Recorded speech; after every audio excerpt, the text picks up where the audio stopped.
पिता परमेश्वर और प्रभु यीशु मसीह में आप सब भाइयों और बहनों का एक बार फिर से स्वागत है।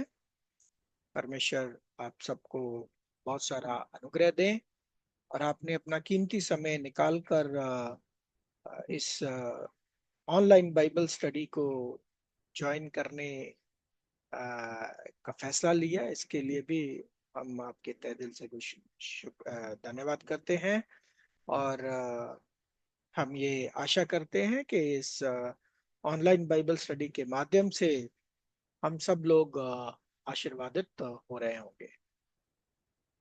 जी, हम जारी रखेंगे हमारा विषय नंबर 5, परमेश्वर की युगों की दिव्य योजना। अभी तक हम देख चुके पहला संसार और दूसरा संसार। पहला संसार जो जल प्रलय के साथ खत्म हुआ, दूसरा संसार जिसमें 3 युग, और उन 3 युगों में आ, यहूदी युग, सुसमाचार युग और बुजुर्गों का युग, ये 3 युग। बुजुर्गों का युग वो समय जब परमेश्वर की डीलिंग सिर्फ गिने चुने लोगों के साथ थी। फिर परमेश्वर की डीलिंग पूरे इजराइल देश के साथ रही, और फिर प्रभु यीशु मसीह के जन्म यहूदी युग में होने के बाद जब यहूदियों ने प्रभु यीशु मसीह को रिजेक्ट किया और प्रभु यीशु मसीह के उन शब्दों के साथ यहूदी युग का अंत हुआ, तुम्हारा देश तुम्हारे लिए उजाड़ छोड़ा जाता है, और चालू हुआ एक नया युग, सुसमाचार युग। सुसमाचार युग भी चल के 2000 साल हो चुके लगभग, और अभी बिल्कुल हम अंत के नजदीक बैठे हैं। सुसमाचार युग खत्म होगा, उसके बाद क्या? अगर हम मसीहियों के विश्वास के माध्यम से देखें तो उसके बाद कुछ नहीं। अगर हम जो मेजॉरिटी डिनोमिनेशंस जो प्रचार कर रही हैं कि ये सुसमाचार युग के बाद मसीही स्वर्ग में चले जाएंगे और पृथ्वी बिल्कुल नाश हो जाएगी, तो ये उनकी शिक्षा है या उनकी सोच है। लेकिन क्या वाकई परमेश्वर का भी यही प्लान है? क्या ऐसा ही होने वाला है? क्या यही है अंत दुनिया का? और कहाँ गए वो परमेश्वर के वायदे जो उन्होंने 4000 साल पहले इब्राहिम के साथ किया कि तुम्हारे खानदान के द्वारा पृथ्वी की सारी जातियां आशीष पाएंगी? या फिर कहाँ गया वो वायदा जिसकी प्रार्थना प्रभु यीशु मसीह ने करने को कही कि ये प्रार्थना करो मत्ती 6 अध्याय 9 वचन में कि जैसे पिता आपकी मर्जी आसमान में पूरी होती है जमीन पर भी हो? तो क्या ऐसा कुछ होने वाला नहीं है? क्या परमेश्वर की इच्छा इस पृथ्वी पर स्वर्ग के जैसे पूरी नहीं होगी? अगर पृथ्वी पर से सारे मनुष्य ही उठा लिए गए, ये अर्थात मसीहियों को उठा लिया गया और दूसरों को नरक में डाल दिया गया, तो परमेश्वर की इच्छा कौन पूरी करेगा और किधर पूरी करेगा? प्यारे भाई और बहनों, परमेश्वर की योजना में एक तीसरा संसार है। ये अच्छी खुशखबरी है। परमेश्वर की योजना दूसरे संसार तक ही सीमित नहीं है, बल्कि परमेश्वर की योजना में एक थर्ड वर्ल्ड है, तीसरा संसार, जिसका एक नया आकाश और नई पृथ्वी होगी। और वो नया आकाश नई पृथ्वी, ये हमने देखा है, ये चिन्ह है। ये कोई लिटरल स्वर्ग और लिटरल पृथ्वी ग्रह की बात नहीं हो रही, बल्कि चिन्ह की बात हो रही है। और ये तीसरा संसार ऐसा संसार होगा जहां धार्मिकता वास करेगी। पढ़ लेंगे वचन, 2 पत्रस 3 अध्याय 13 वचन।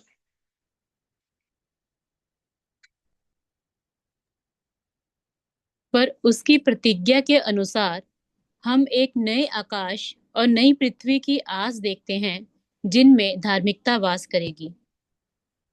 जी, तो हम एक नए आकाश और नई पृथ्वी की आस देखते हैं, आशा देखते हैं, आ, जो जिसमें धार्मिकता वास करेगी। ठीक है, तो ये है परमेश्वर का फ्यूचरिस्टिक वायदा। और अगर परमेश्वर की योजना को आपको चार्ट के रूप में देखना हो तो कुछ ऐसी दिखेगी,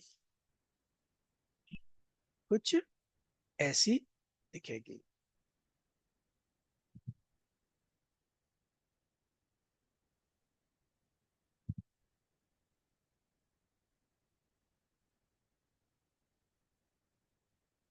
जी, तो ये तीसरा संसार कैसा होगा, इस तीसरे संसार में क्या क्या होने वाला है, परमेश्वर ने पवित्र शास्त्र में बताया गया है। अब ये नया आकाश और नई पृथ्वी, कौन होगा इसमें लीड करने वाला, ये भी वचन में बताया गया है। पढ़ेंगे प्रकाशित वाक्य 20वां अध्याय 4 वचन।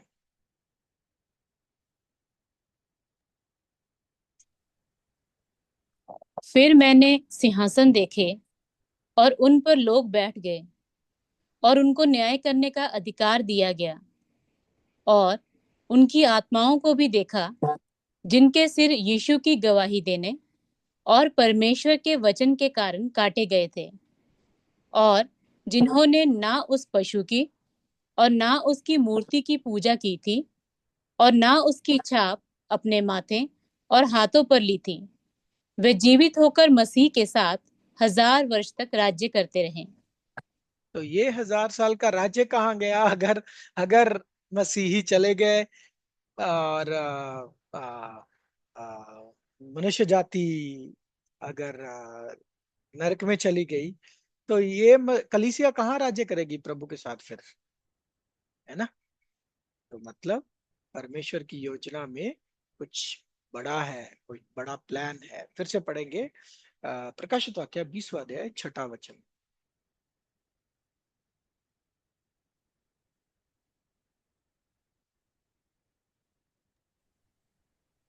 धन्य और पवित्र वह है जो इस पहले पुनरुत्थान का भागी है।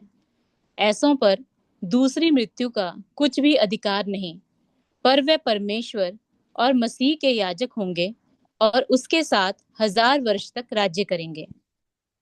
जी, तो कितने वर्ष तक राज्य करेंगे, 1000 वर्ष तक। ये कौन है, ये है प्रभु यीशु मसीह की कलीसिया। ये है वो झुंड जो प्रभु यीशु मसीह की कलीसिया बन के स्वर्ग में जाएगा। ठीक है, और फिर प्रभु के साथ मिलकर राज्य भी करेगा। इसीलिए ये लोग जो होंगे प्रभु की कलीसिया के, ये लोग, इनको छोटे राजा बोला जाएगा और छोटे प्रभु बोला जाएगा, क्योंकि प्रभु का नाम है प्रभुओं का प्रभु, राजाओं का राजा। तो इन प्रभु यीशु मसीह के कलीसिया के इन सदस्यों को मिलेगा राजा और प्रभु की भी पदवी। तब जाकर ये प्रार्थना पूरी होगी जो प्रभु यीशु मसीह ने पहले आगमन पर आ, सिखाई। मती 6 अध्याय 10 वचन। तेरा राज्य आए, तेरी इच्छा जैसे स्वर्ग में पूरी होती है वैसे पृथ्वी पर भी हो। तब जाके ये प्रार्थना पूरी होगी प्यारे भाई और बहनों, तब जाके इब्राहिम को दिया हुआ वायदा पूरा होगा जो परमेश्वर ने इब्राहिम के साथ किया था कि तेरे वंश के द्वारा पृथ्वी की सारी जातियां आशीष पाएंगी। और वो कौन सा वंश है, वो है मसीह। इसको गलातियों में प्रेरित पौलुस ने बताया है कि तो हम सब लोग विश्वास के माध्यम से इब्राहिम की संतान बनते हैं। और ये प्रॉमिस किनके लिए है, ये प्रॉमिस उनके लिए है जो इस युग में क्या करते हैं। 2 तीमुथियुस 2:12।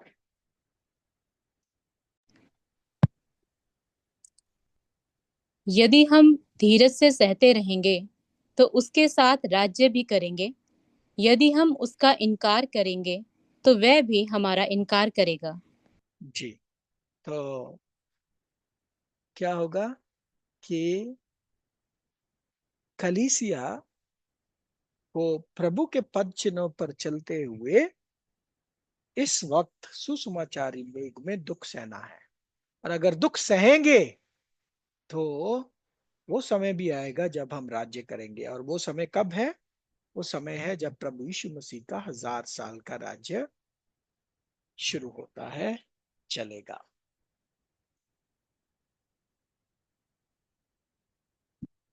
और वर्तमान संसार के विषय में प्रेरित पौलुस क्या बोलता है? पहला कुरिन्थियों 7वां अध्याय 31 वचन में, यानी कि दूसरा संसार जो है,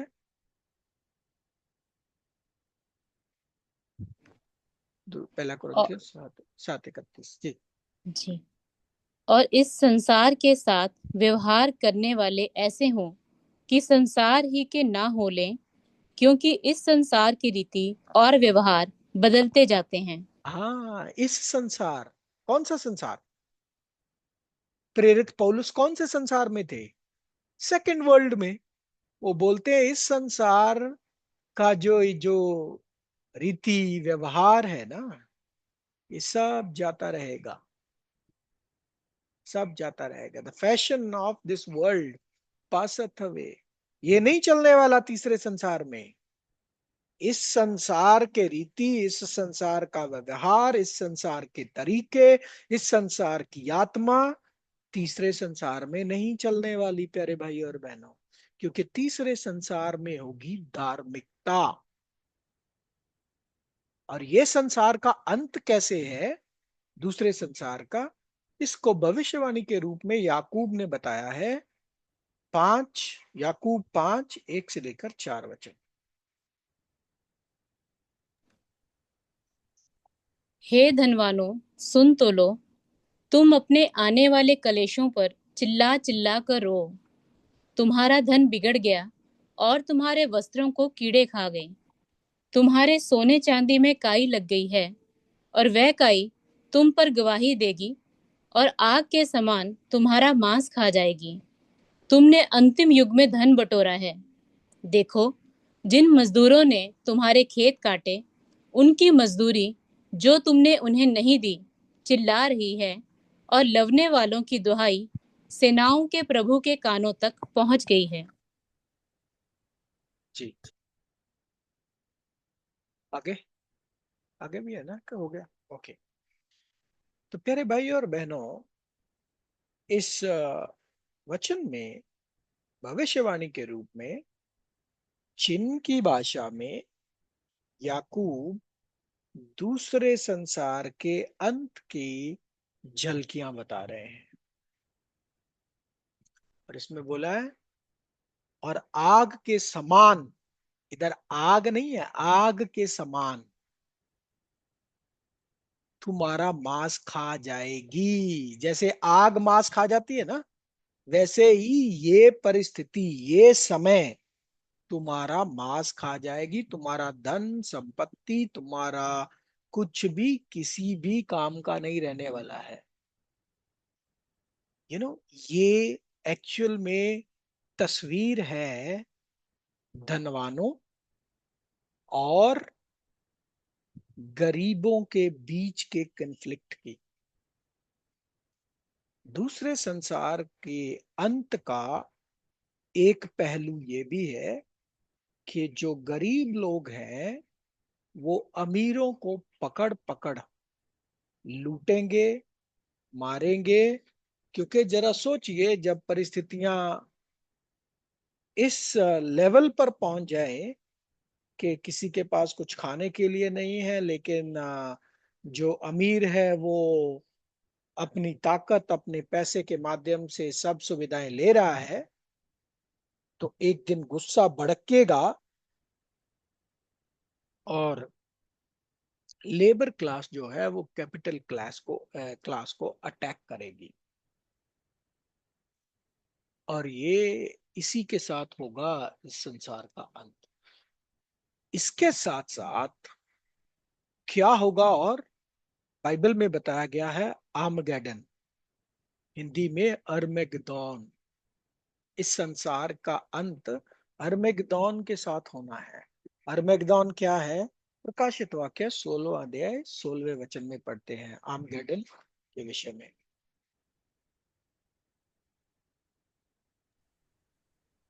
और उन्होंने राजाओं को उस जगह इकट्ठा किया जो इब्रानी में हर मगदोन कहलाता है। जी, ये क्या है हर्मिगदोन? ये हर्मिगदोन है थर्ड वर्ल्ड वॉर। ये हर्मिगदोन है वो लड़ाई जो बाइबल में प्रोफेसी के रूप में मौजूद है, Israel versus world, Israel versus संसार। इसी को ही जोएल 3:14 में भी देख लेते हैं। निपटारे की तराई में भीड़ की भीड़ है, क्योंकि निपटारे की तराई में यहोवा का दिन निकट है। हाँ, निपटारे की तराई कौन सी? हर्मेगदोन की वैली। ये है वो परमेश्वर का दिन, जिस दिन निपटारा होगा, इस संसार का अंत होगा, आर्मगेडन होगा। और जो हमने याकूब में पढ़ा वही चीज हम एजिकियल 7:19 में भी पढ़ लेते हैं, थोड़ा यहाँ थोड़ा वहां। वे अपनी चांदी सड़कों में फेंक देंगे और उनका सोना अशुद्ध वस्तु ठहरेगा। यहोवा की जलन के दिन उनका सोना चांदी उनको बचा ना सकेगी, ना उससे उनका जी संतुष्ट होगा, ना उनके पेट भरेंगे, क्योंकि वह उनके अधर्म के ठोकर का कारण हुआ है। जी, तो ये होगी परिस्थिति। ये ये जो मटीरियलिस्टिक चीजें, नाशवान चीजें, जो मनुष्य को लगता है ना कि ये हमारी बहुत बड़ी सिक्योरिटी है, परंतु एक्चुअल में ये उनकी ठोकर का कारण हुआ है। और ये चीजें उस दिन इनको नहीं बचा पाएंगे। इस अंत की सिचुएशन कैसी होगी ये तो इमेजिन करना भी आ, मुश्किल है, लेकिन प्रभु यीशु मसीह ने इसको बोला है ग्रेट ट्रिबुलेशन, भारी कलेश, बड़ा कलेश, जो ना कभी हुआ और ना कभी होगा। मत्ती 24 अध्याय 21 और 22 वचन। क्योंकि उस समय ऐसा भारी कलेश होगा जैसा जगत के आरंभ से ना अब तक हुआ और ना कभी होगा। तो ये परिस्थिति ऐसी होगी कि ऐसा कलेश कभी हुआ ही नहीं और ना कभी होगा। फिर आगे।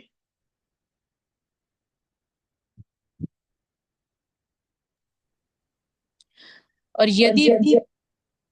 यदि वे दिन घटाए ना जाते तो कोई प्राणी ना बचता, परंतु चुने हुओं के कारण वे दिन घटाए जाएंगे। जी, तो चुने हुओं के कारण वो दिन घटाए जाएंगे, जिसकी वजह से प्राणी बचेंगे। अगर नहीं वो दिन घटाए जाते, अगर हरमेगदौन के समय को कम नहीं किया जाता, तो शायद कोई भी नहीं बचता। लेकिन परमेश्वर ओवर रूल करके कंट्रोल करेंगे और उसको स्टॉप करेंगे। ठीक है। और ये बाइबल में ही सबूत है, वो सारी जातियां जो यरूशलेम पर चढ़ाई करेंगी, अल्टीमेटली सारा संसार। जब हम सारा संसार बोलते हैं, इसका मतलब ये नहीं कि 190 कंट्रीज अटैक करने जाएंगे इसराइल पर। सारा संसार मतलब सिंबॉलिक है। मतलब जैसे आज आप देखते हो ना, सारे कंट्रीज यरूशलेम सॉरी इसराइल को कंडेम करते हैं कि भाई ये तो गलत करता है, ये तो जमीन हथियार है, तो वो चीज। कुछ कंट्रीज अटैक करने जाएंगे, और उसके विषय में एजेकियल 37 और 38वां अध्याय है, जिसमें कुछ 7 कंट्रीज का नाम है। वो आने वाले फ्यू समयों में हम देखेंगे। तो जकरिया 14वां अध्याय 16वां वचन।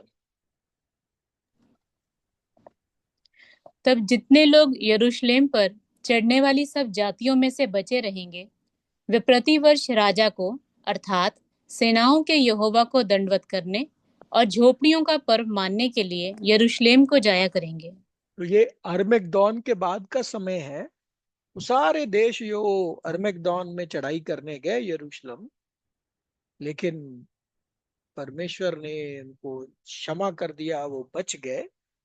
फिर वो प्रतिवर्ष यरूशलेम परमेश्वर को दंडवत करने जाया करेंगे। मेरे भाई और बहनों, ये जो याकूब में आप देख रहे हो कैपिटल और लेबर क्लास का कन्फ्लिक्ट, या एजिकियल 7:19 में जो वचन पढ़ा, उसकी झलकी एक बार ऑलरेडी संसार में हो चुकी है 1790 के करीब। 1790 के करीब एक फ्रेंच रेवोल्यूशन हुआ, जिसमें लोग पैसा लेके घूम रहे थे लेकिन रोटी नहीं मिल रही थी। वो सिर्फ छोटा नमूना था। ये तो आगे वर्ल्ड वाइड होने वाला है। और उसके इसके अगर आपको झलकियां देखनी है तो आप आजू बाजू के कंट्रीज में नजर मारो। 3 कंट्रीज में हो चुका है, श्रीलंका में हो चुका है, पाकिस्तान में बुरा हाल है, बांग्लादेश में भी हो चुका है कि लोग आटे के लिए कैसे लंबी लंबी लाइनों में लग रहे हैं, और सरकार किसी काम की नहीं रही। और लोगों ने, जो आम जनता ने कानून व्यवस्था को हाथ में ले लिया।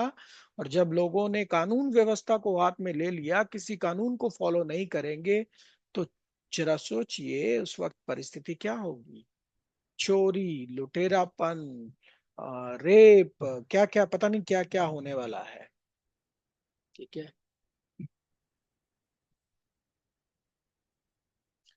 लेकिन यस, इस सारे, बोलते ना, जब कैंसर होता है, कैंसर का जब ट्रीटमेंट होता है, कैंसर को जब काटा जाता है, तो उस वक्त बड़ा खून दिखता है। लेकिन उसके बाद, कैंसर के बाद क्या बोलते हैं, जब सर्जरी हो जाती है, तो वो क्योर होता है। इसी तरीके से दूसरे संसार का अंत भी है प्यारे भाई और बहनों। यस, बहुत सारे लोग मरेंगे। शायद ये पृथ्वी की आधी आधी जनता मरेगी। लेकिन परमेश्वर का ही तो वायदा है, जैसे आदम में सब मरते हैं, मसीह में सब जिलाए भी जाएंगे, तो सब जी भी उठेंगे। लेकिन इस संसार को अंत होने के लिए पेनफुल प्रोसेस से निकलना पड़ेगा। लेकिन उसके बाद का समय बहुत अच्छा है। जकरिया 8वां अध्याय 22 वचन भी पढ़ ले। बहुत से देशों के वरन सामर्थी जातियों के लोग यरूशलेम में सेनाओं के यहोवा को ढूंढने और यहोवा से विनती करने के लिए आएंगे। देखिए, बार बार वचन में ये बोला जा रहा है। भजन संगीता 22वां अध्याय 27 और 28 वचन में ये बोला जा रहा है, यरूशलेम उस वक्त सेंटर पॉइंट होगा पूरे संसार का। सब लोग यरूशलेम जाया करेंगे आशीर्वाद प्राप्त करने, क्योंकि उनको समझ में आ जाएगा, पूरी मनुष्य जाति को समझ में आ जाएगा कि इज़राइल का परमेश्वर ही सच्चा परमेश्वर है। आज भी वैसे अगर आप पोटेंशियली देखो ना, पृथ्वी का 80% हिस्सा या 70% हिस्सा तो यही मानता है कि इब्राहिम का परमेश्वर ही असली परमेश्वर है। जिसमें कौन कौन आ जाते हैं?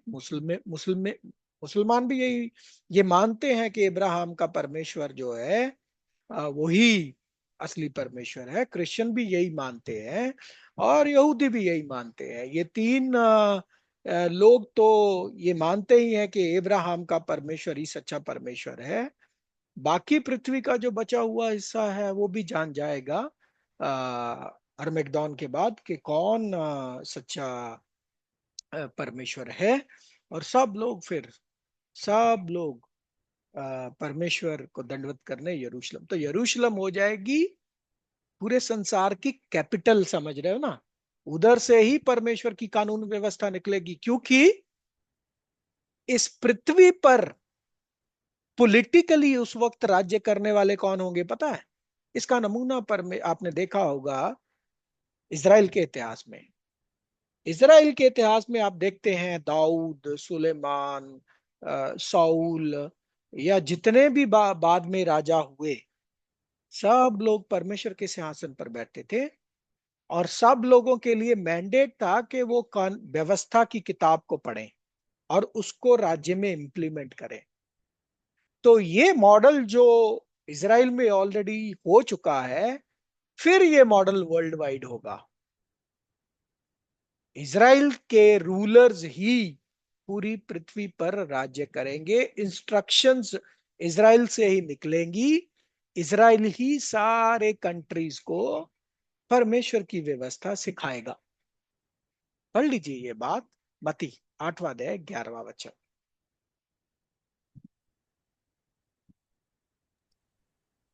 और मैं तुमसे कहता हूँ कि बहुत सारे पूर्व और पश्चिम से आकर अब्राहम और इसहाक को देंगे। इब्राहिम और इसहाक और याकूब के साथ स्वर्ग में के राज्य में बैठेंगे। अब आपको क्या लगता है, इब्राहिम, इसहाक, याकूब स्वर्ग में जाए गए, स्वर्ग में गए हैं? 100% नहीं स्वर्ग में गए वो। क्यों? क्योंकि प्रभु ने यूहन्ना 3:13 में आके गवाही दी कि कोई स्वर्ग में नहीं गया। नंबर 1। नंबर 2, निकोदेमुस ने पूछा प्रभु यीशु मसीह से कि प्रभु, स्वर्ग जाने का, स्वर्ग के राज्य में शामिल होने का क्या तरीका है, कैसे जा सकते हैं? तो प्रभु ने बोला जल और आत्मा से जन्माना होगा। तो ये दोनों ही कंडीशंस इन लोगों पर एप्लीकेबल नहीं होती।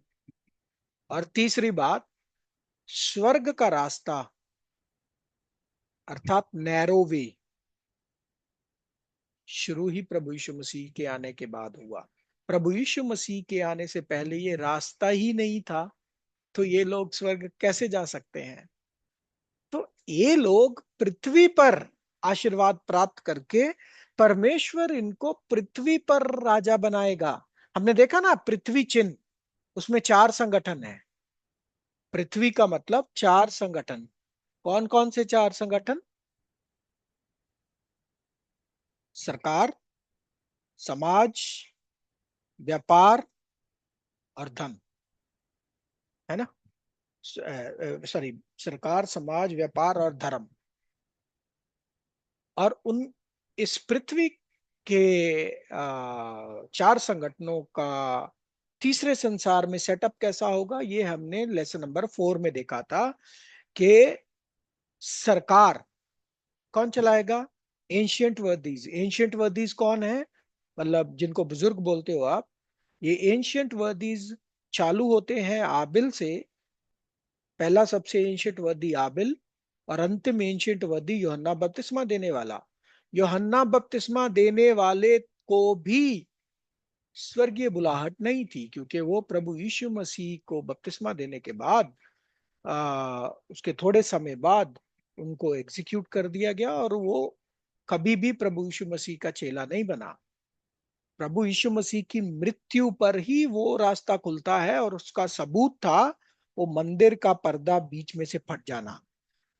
पवित्र और अति पवित्र स्थान के बीच में जो पर्दा था वो ऊंचा ऊपर से लेकर नीचे तक फट गया। ये इस बात का सबूत था कि आ, एक नया रास्ता खुला है। लेसन नंबर 9 में आपको वो रास्तों के बारे में हम पढ़ाई करेंगे। 3 रास्ते, 2 रास्ते तो हमने देखे बाइबल में, ब्रॉड वे और नैरो वे, बट एक तीसरा रास्ता भी है बाइबल में जिसको हम देखेंगे लेसन नंबर 9 में। तो जो इब्राहिम, इसहाक, याकूब, यशाया, मूसा, दानियल, एजिकियल, ये सब के सब जब जी उठ के आएंगे और इज़राइल में मौजूद होंगे, परमेश्वर इनके हाथ में पृथ्वी पर परमेश्वर की व्यवस्था के विस्तार की जिम्मेदारी सौंपेंगे। फिर से पढ़ लेंगे। यही चीज जो मत्ती 8:11 में प्रभु यीशु मसीह ने बोली, दाऊद ने बोली भजन संगीता 45:16 में।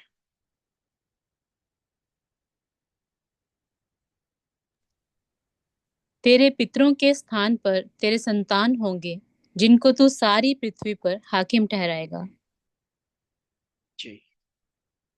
तो तेरे पितरों के स्थान पर तेरे पुत्र होंगे, जिनको तू पृथ्वी पर हाकिम ठहराएगा। इसका अर्थ क्या है कि प्रभु यीशु मसीह जब पहले आगमन में आए तो ये सारे जितने लोग थे ये प्रभु यीशु मसीह के बुजुर्गों में काउंट होते थे, है ना। इब्राहिम का वंश थे प्रभु यीशु मसीह, राइट। लेकिन दूसरे आगमन में ये सब के सब प्रभु के पुत्र हो जाएंगे और उनको प्रभु पृथ्वी के सरदार बनाएंगे, ठहराएंगे।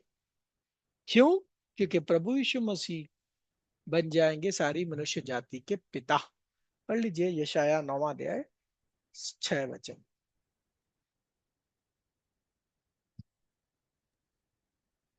क्योंकि हमारे लिए एक बालक उत्पन्न हुआ, हमें एक पुत्र दिया गया है, और प्रभुता उसके कांधे पर होगी, और उसका नाम अद्भुत युक्ति करने वाला, पराक्रमी परमेश्वर, अनंत काल का पिता और शांति का राजकुमार रखा जाएगा। है ना। तो अनंत काल का पिता, the everlasting prince of peace, mighty God, wonderful counsellor, है ना। ये प्रभु यीशु मसीह के टाइटल्स हैं। और जो मैंने आपको बात बोली वो वचन पढ़ लीजिए। इनमें से कोई भी स्वर्ग में नहीं गया, यूहन्ना 3:13 वचन। कोई स्वर्ग पर नहीं चढ़ा, केवल वही जो स्वर्ग से उतरा, अर्थात मनुष्य का पुत्र जो स्वर्ग में है। जी। तो ये इनमें से कोई भी स्वर्ग में नहीं चढ़ा। तो प्यारे भाइयों और बहनों, ये है परमेश्वर की योजना।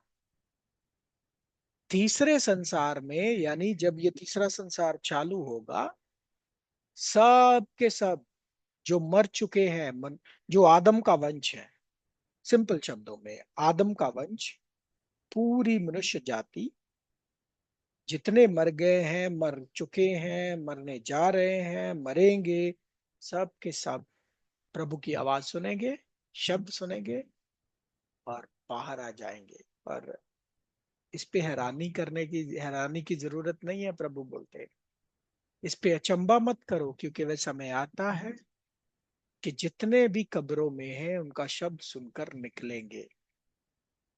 और 29 वचन क्या है, इसकी एक्सप्लेनेशन मैंने आपको लेसन नंबर 2 और 3 में दी है ना। कि ये एवरलास्टिंग क्या बोलते हैं, डैमनेशन। डैमनेशन का मतलब क्या है, ग्रीक वर्ड क्या है, उसका एक्चुअल मतलब क्या होना चाहिए, वो हमने उस क्लास में देखा था। तो ये मतलब एज लास्टिंग कंटेम्प्ट, मतलब शर्मिंदगी का सामना करना पड़ेगा। मान लो एक कातिल है, एक रेपिस्ट है, उसको जब ये टाइटल के साथ जी उठेगा, तो जब उसका सत्य सामने बाहर आएगा तो शर्मिंदगी होगी।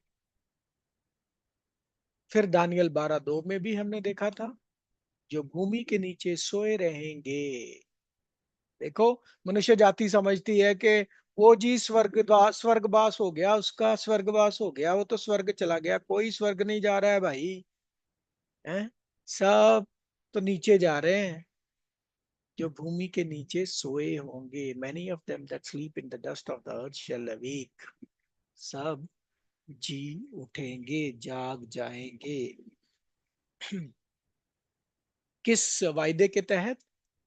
1 कुरिन्थियों 15वां अध्याय 22 वचन जो हम देखते हैं, जैसे आदम में सब मरते हैं, वैसे मसीह में सब जिलाए जाएंगे। और प्यारे भाई और बहनों, जजमेंट डे जो है जिसकी हम बात करते हैं मसीह होने के नाते, या क्यामत का दिन जिसकी मुस्लिम लोग बात करते हैं, वो कोई भयानक डरावनी वाली चीज नहीं है। जैसे हम लोगों ने, मसीहियों ने बनाया हुआ है या मुसलमानों ने बनाया हुआ है। वो दिन कैसा होगा? वो दिन, पढ़ लीजिए भजन संगीता 98, 8 और 9।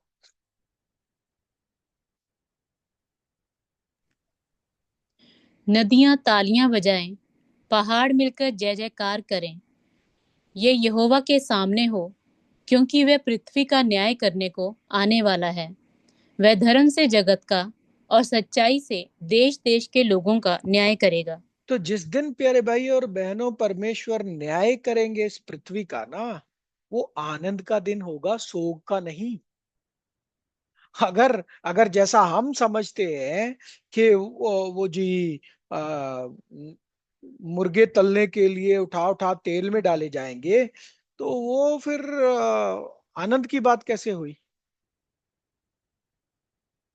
तो परमेश्वर का जो न्याय का दिन है, वो न्याय का दिन, पहली बात तो हमें लगता है 24 घंटे का समय है। नहीं नहीं नहीं, वो न्याय के दिन के बारे में, कौन राजा होगा, कैसे न्याय चलेगा, वो प्रेरितों के काम 17वां अध्याय 31 वचन में बताया है।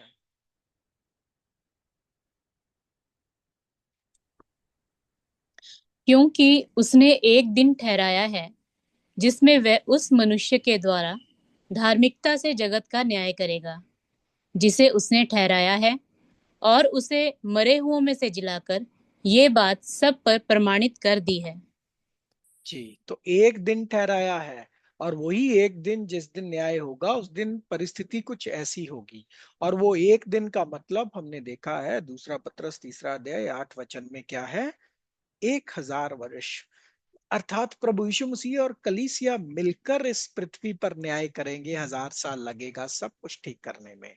ठीक है, यही परमेश्वर की योजना है। पढ़ लीजिए पहला तीमुथियुस 2 अध्याय 3 और 4 वचन।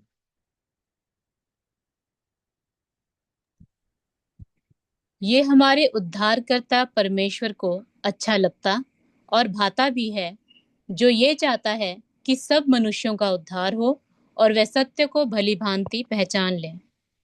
ऑर्डर देखिए इस वचन का। परमेश्वर क्या चाहते हैं? All men shall be saved, who will have all men to be saved, and बीच में है शब्द and, to come unto the knowledge of the truth। तो पहले सब बचाए जाएं और फिर सत्य के ज्ञान तक पहुंचे। सत्य क्या? परमेश्वर का वचन। अब बचाए जाने का मतलब क्या है? हम सब लोग बड़ा बचाए जाना करते हैं, हमने तो आत्माएं बचानी है, आत्माएं। अरे पहले अपनी तो आत्मा बचा लो, फिर दूसरों की बात करना। ये बचाए जाना वो चीज नहीं है जो आप बोलते रहते हो। ये बचाए जाने का मतलब है प्रभु यीशु मसीह के माध्यम से जो उन्होंने छुड़ौती की रकम अदा की है, रैंसम पे किया है, उसके माध्यम से सब लोग तो बचाए जाएंगे। मृत्यु से बचाए जाने की बात हो रही है यहाँ पर। आप आत्माएं बचाए जाने की बात करते हैं। भाई आप अपनी आत्मा नहीं बचा सकते, दूसरे की आत्मा। और आत्मा को बचाना किससे है? पहली बात तो ये जब आपको समझ में आएगा ना लेसन नंबर 15 में, तो आपकी आंखें खुल जाएंगी। इस वचन में जो बचाए जाने की बात की है, वो मृत्यु किससे बचाए जाने की बात की है। क्योंकि अगर प्रभु यीशु मसीह छुड़ौती की रकम नहीं अदा करते, तो जितने मरे हुए हैं सब मरे ही रह जाते, क्योंकि जी ही नहीं उठते, जीने का प्रावधान ही नहीं होता। तो प्रभु ने, हम जानते हैं रैंसम की पढ़ाई में हमने देखा, प्रभु ने ये बलिदान जो पे किया है, ये जो कीमत अदा की है आदम के लिए, और आदम के लिए अदा की है, तो इसका मतलब उसके थ्रू, उसके माध्यम से उसकी सारी संतान को इसका बेनिफिट मिलेगा। तो परमेश्वर की योजना में सबसे पहला स्टेप क्या है? कि सब मनुष्य जाति को मृत्यु से बचाना। कैसे? पुनरुत्थान के द्वारा, जो अभी अभी हमने देखा कि जितने सब कब्रों में हैं वो जी उठे हैं। और इस बात को प्रभु यीशु मसीह ने ट्रेलर के रूप में दिखाया। कैसे? पता है?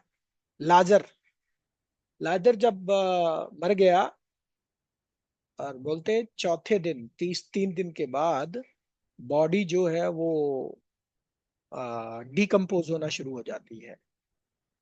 प्रभु चाहते तो पहले दिन आके उसको जला देते, नहीं, लेकिन प्रभु ने चौथे दिन, इसलिए कि प्रभु ने ये दिखाना था कि भाई बॉडी चाहे आप जलाओ, चाहे मिट्टी बना दो, चाहे दफना दो, चाहे उसकी हड्डी बचे, चाहे हड्डियों का सूरमा हो जाए, चाहे कुछ भी हो, प्रभु के पास इतनी पावर है कि वो आवाज लगाएंगे, हे लाजर कब्र में से बाहर आ जा, हे एक्स कब्र में से बाहर आ जा, हे वाई कब्र में से बाहर आ जा, हे जेड कब्र में से बाहर आ जा।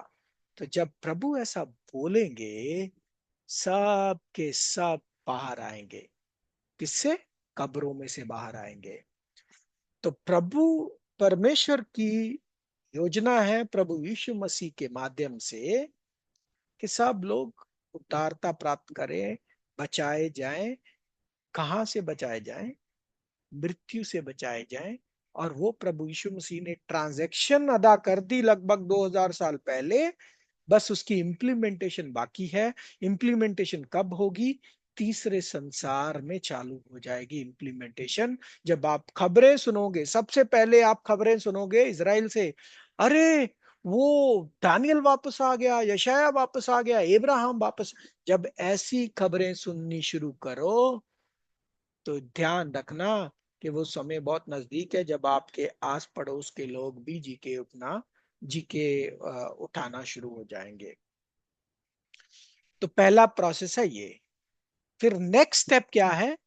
सब लोगों को सत्य के ज्ञान तक पहुंचाना, मतलब सब लोगों को परमेश्वर के वचन की योजना, परमेश्वर परमेश्वर की योजना पता समझ में आनी चाहिए। सत्य का सही ज्ञान पता चलना चाहिए। सत्य, प्योर ट्रुथ समझ में आना चाहिए, शुद्ध सच्चाई समझ में आना चाहिए। ठीक है। और यही परमेश्वर की योजना की बात को हम एक और वचन के माध्यम से पढ़ लेंगे, दूसरा पत्रस 3 अध्याय 9 वचन।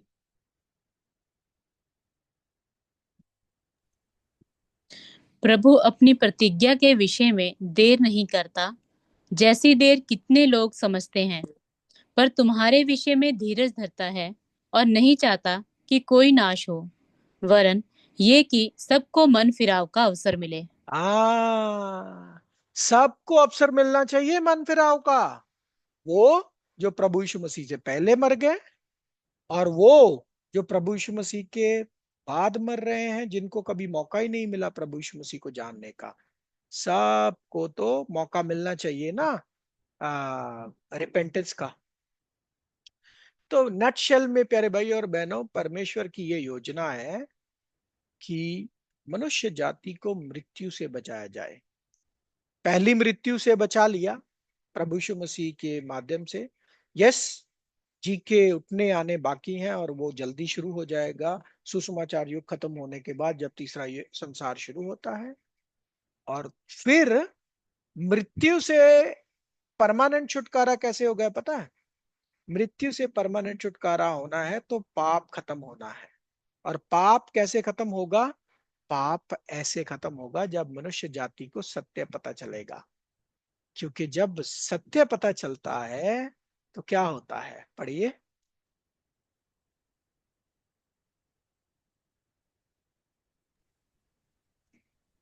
सत्य के द्वारा उन्हें पवित्र कर, तेरा वचन सत्य है। तेरा वचन सत्य है। तो जब मनुष्य जाति सत्य का ज्ञान प्राप्त करेगी, परमेश्वर का वचन समझेगी, ठीक है, तो आ, पाप छोड़ेगी। जब पाप छोड़ेगी तो क्या होगा? जब पाप छोड़ेगी तो मृत्यु नहीं आएगी, क्योंकि पाप की मजदूरी ही तो मृत्यु है।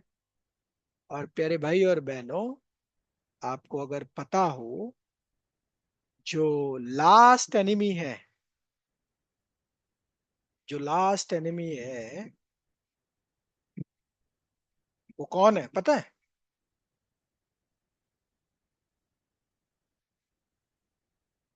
कौन है?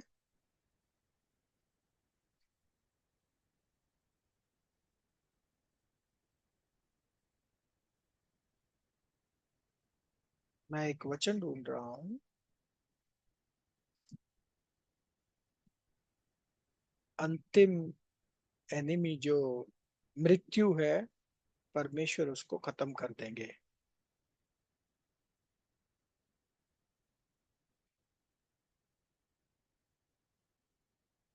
सिस्टर, पता है वो वचन कौन सा है?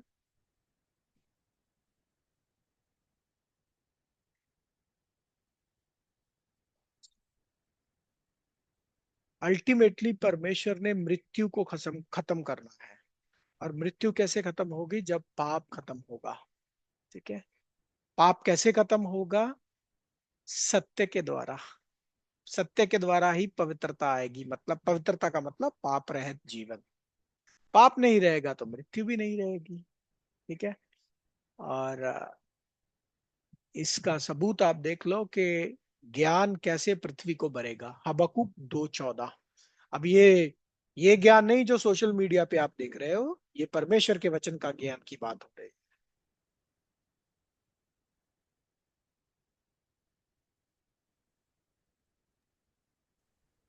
क्योंकि पृथ्वी यहोवा की महिमा के ज्ञान से ऐसी भर जाएगी जैसे समुद्र जल से भर जाता है।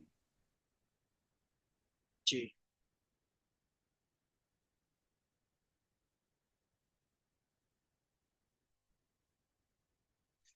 जी। तो पृथ्वी पर परमेश्वर का वचन का पूरा ज्ञान फैल जाएगा। मतलब ऐसे फैल जाएगा जैसे समंदर पानी को भरते हैं। और लास्ट एनिमी जिसकी मैं बात कर रहा हूं, पढ़िए पहला कुरिन्थियों 15वां अध्याय 26 वचन।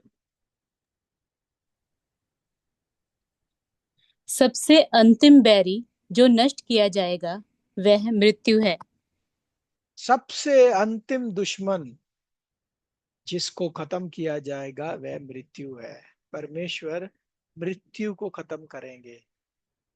कैसे? पाप को खत्म करके। पाप कैसे खत्म होगा? जब मनुष्य जाति को सत्य मिलेगा। सत्य के द्वारा पवित्रता आएगी, पाप नहीं रहेगा। और जब पाप नहीं रहेगा तो मृत्यु भी नहीं रहेगी। ये वचन आप पढ़ लीजिए। पहला कुरिन्थियों, कुरिन्थियंस 15:26।